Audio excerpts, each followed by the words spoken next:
बंधू भगिनी, आपणाला 23 फेब्रुवारीला मुंबईला जायचं आहे. आझाद मैदानावर मोर्चाही होणार आहे, धरणे आंदोलनही होणार आहे आणि त्या धरणे आंदोलनामधून आपली जी अपेक्षा आहे तो आपला प्रश्न सुटला पाहिजे.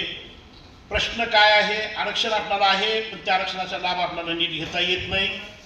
यासाठी आज आपण प्रत्येक तालुक्यात, प्रत्येक जिल्ह्यात, प्रत्येक प्रांताधिकारी कार्यालयासमोर धरणे आंदोलन, उपोषण, मराठवाड्यातल्या सर्व जिल्ह्यामध्ये हे कार्यक्रम झालेले आहेत. जळगाव खानदेशात झालेले आहेत, नाशिक नगर भागात झालेले आहेत, कोकणात पण होऊ घातलेले आहेत, झालेले आहेत. मी ती आकडेवारी पाहतोय आणि सर्वात महत्त्वाचा विषय आहे, आपले दाखले पण काही ठिकाणी मिळालेत, काही ठिकाणी अडवणूक आहे, वैधता प्रमाणपत्रासाठी मोठी अडवणूक आहे. हा आपला संघर्षाचा मूळ गाभा आहे. आपला दाखला मिळाला पाहिजे, दाखला टिकला पाहिजे. त्यासाठी शासनाच्या समोर आपणाला या धरणे आंदोलनाच्या माध्यमातून 288 आमदाराला आपापल्या मतदारसंघामध्ये निवडक माणसाचं शिष्टमंडळ करावं. जसं आपल्या समित्या ठरलेत तशा सर्व आमदाराला आपले फुकट मतदान द्यायचं नाही. आपलं मतदान देतोय, आपल्याला त्यांना विधानसभेत आवाज उठवण्यासाठी एक नम्र निवेदनाची प्रत आपण द्यावी. आपल्या रीतसर त्यात मागण्या काय आहेत द्याव्यात. जो आमदार त्या ठिकाणी आवाज उठवणार नाही त्याला या ठिकाणी आपण निर्धार करूया, संकल्प करूया, विधानसभेत तो हरामखोर पुन्हा पोहोचणार नाही. आपलं एक एक मत असेल ते मत आपण घराघरात जाऊन त्या आमदाराच्या दारात सूचना देऊन आपण त्याच्या विरोधामध्ये मतदान करण्याचा संकल्प करू. तो विधानसभेत पुन्हा जाणार नाही. कारण आपले मतदार प्रत्येक मतदारसंघात 288 मध्ये 10,000, 20,000, 30,000, 40,000, 50,000 ते 80,000, 1 लाखापर्यंत आपलं मतदान आहे. पण आपले मतं घेतात आणि मतं घेतल्यानंतर त्यांना असं वाटतं की यांना आपण विचारलं नाही तरी चालतं. महर्षी वाल्मिकी जयंतीला आपण बोलवतो, वेगवेगळ्या जयंतीला उत्सवाला पण कार्यक्रमाला बोलवतो, हे कार्यक्रमाला सुद्धा हजर राहत नाहीत. हा सगळ्यात खेदाचा बाब आहे. तर आपण या सर्व आमदारांना एकदा एक निवेदन देऊया, शेवटचं निवेदन. त्यानंतर निवेदन द्यायचं नाही, तो विधानसभेत पुन्हा जाणार नाही. कारण आपण एकटे नाही आहोत, आपल्यासोबत अनेक समाज बांधव, इतर 33 जमाती आपल्यासोबत आहे. हा एक भाग महत्वाचा. खासदार 48 आहेत, काही विधान परिषदेवर आमदार आहेत. हे निश्चितपणाने आवाज उठवतील तर ते आपल्याला पुन्हा भेटतील. आपण त्यांना भेटू नाही तर ते आपल्याशी नाहीत, आपण त्यांचे नाही.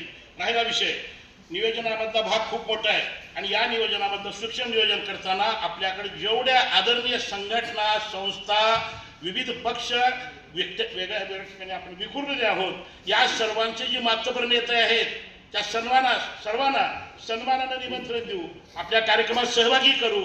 त्यांचंही आपल्याकडे पोस्टर, बॅनर जे काय असेल त्याच्यामध्ये सन्मानानं आपण स्थान ठेवू.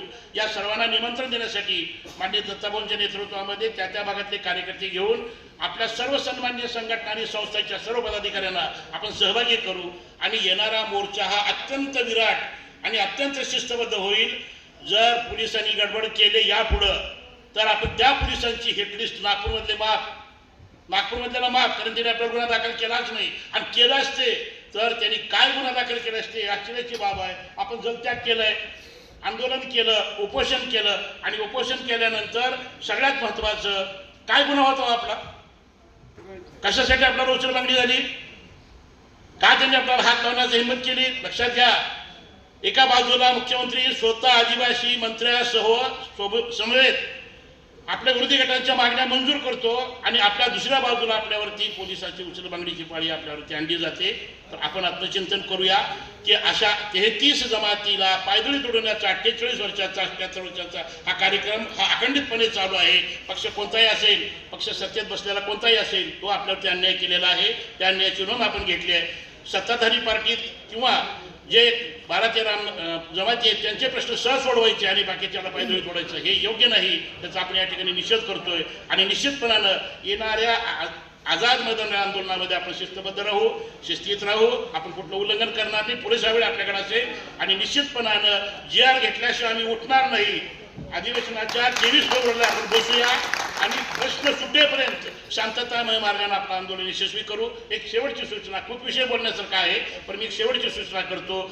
या आंदोलनामध्ये जळगाव खानदेश 1 दिवसासाठी धरणे आंदोलनामध्ये पूर्ण दिवस मोर्चाचा सहभागी राहीलच, पण एक्स्ट्रा 1 दिवसाची तयारी म्हणून 1 दिवसामध्ये त्या ठिकाणी जळगाव खानदेश भागातले सर्व जिल्हे तालुके सहभागी राहावं एक्स्ट्रा दिवसासाठी. कारण आंदोलन आपलं लॉंग टर्म चालणार आहे.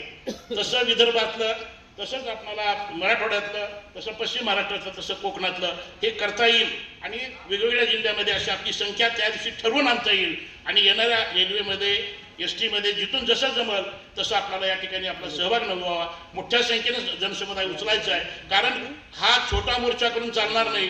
हा एक शेवटचा धक्का आपण देऊया आणि आपल्या पुढच्या तयारीला आपण लागू. आपल्याला आपली खूप मोठी राजकीय ताकद निर्माण करणार आहे. आणि देशातलं जर पाहिलं तर गुजरात बघा 49 आमदार आहेत, काही मंत्री आहेत, काही खासदार आहेत. उत्तर प्रदेशामध्ये बघा आपला तिथला मत्स्योद्योग मंत्री आपला आहे. आता प्रत्येक राज्यात पाहिलं तर आपले लोक सत्तेत आहेत, कॅबिनेट मंत्री आहेत. आपल्या महाराष्ट्रामध्ये एक आमदार विधान परिषदेवर त्यांना घेतलं, त्यानंतर कुठल्याही पक्षात आपल्याला घेतलं नाही. दशरथ भांडेसाहेब स्वतःच्या कष्टाने निवडून गेले, त्यानंतर त्यांना पुन्हा संधी मिळाली नाही.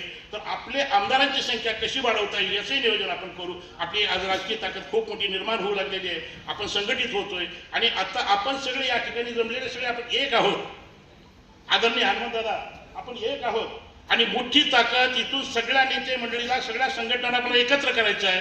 घराघरात आपण एक हा संदेश देऊ आणि हा मोर्चा यशस्वी करून आपण येणार अभियान जिंकण्यासाठी आपल्या जीवाचं रान पडू अशा प्रकारचा संकल्प करून माझे लांबलेले 2 शब्द थांबवतो. उपस्थित सर्व कार्यकर्ते संख्येनं आपण इतक्या मोठ्या संख्येनं जमलोय की आपण आपला एक तालुका, एक जिल्हा, हजार संख्या काढणारे कार्यकर्ते आहोत. हा मोर्चा आपण मोठ्या संख्येनं यशस्वी करू अशा प्रकारचं नम्र आवाहन करतो. थांबलेले 2 शब्द थांबून मी माझं भाषण संपवतो. धन्यवाद. जय हिंद, जय महाराष्ट्र.